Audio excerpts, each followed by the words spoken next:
Hi, మందిరి మసాలాకి స్వాగతం. ఇవాళ మనము కాకరకాయతో ఇంకొక వెరైటీ చేస్తున్నాం. అదేంటంటే మసాలా కాకరకాయ. సింపుల్గానే ఉంటుంది.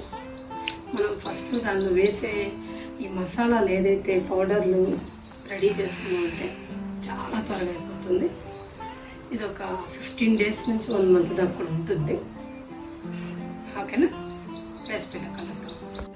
ఇవి ఒక 1/2 kg ఉంటాయి కాకరకాయలు. పచ్చగా ఉన్నవి చక్రాల్లా కట్ చేసుకుంటే సన్నగా ఫ్రై అయ్యేటప్పుడు బాగుంటుంది. ఓకే, మసాలాకి ఏంటంటే కొంచెం కారము, వెల్లుల్లిపాయ, ధనియాలు, జీలకర్ర, వేయించిన శనగపప్పు, ఎండు కొబ్బరి, ఉప్పు అన్నీ కలిపి పౌడర్ చేసి పక్కన పెట్టుకోవాలి.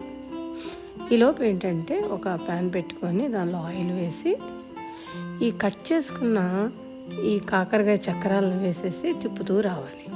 కలర్ మారిపోతుంది, మనకు ఫ్రై అయిన పద్ధతి తెలుస్తుంది.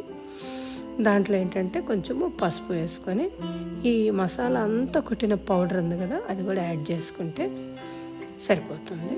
కొంచెం సేపు తిప్పేస్తే పక్కన ఉంచుకోవచ్చు. ఇది మనకి ఒక 15-20 days పైనే ఉంటుంది. ఎందుకంటే వాటర్ వేయలేదు, ఏమీ లేదు, పాడైపోయేవి. వేడి వేడి అన్నంలో బాగుంటుంది, హెల్త్కి మంచిది. Okay, bye.